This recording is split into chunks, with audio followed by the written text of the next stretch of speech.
កំណាបក្រមាអំបោះក្នុងកៃស្នៃជាក្រមា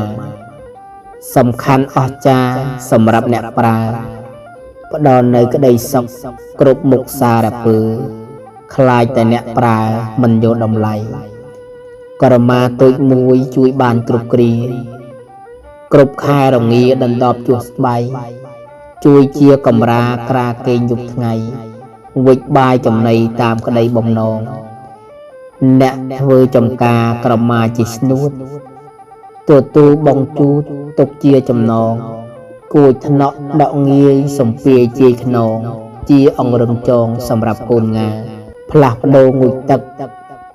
ព្រឹកយប់ថ្ងៃកសិករប្រស្រីប្រើក្រមាជូតទឹកជូតញើសសម្អាតកាយា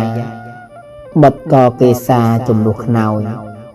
ថ្ងៃក្តៅបែកហែងដៅហួតអង្ក្រមាបត់បងបកឲ្យលហើយជួយជាកម្លាំងញ៉ាំងចិត្តស្បើយប្រានលហែបានលហើយល្វើយធូរស្រាលប្រើបានច្រើនទៀតទុះលាតរមូ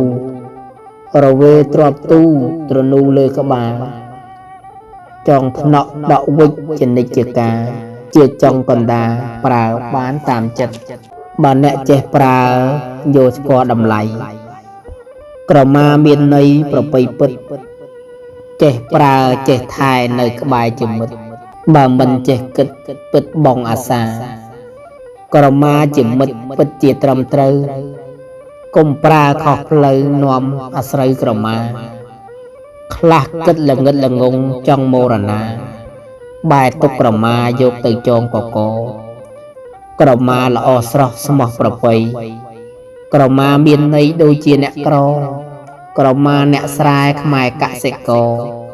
ក្រមាក្រីក្រតស៊ូជីវិត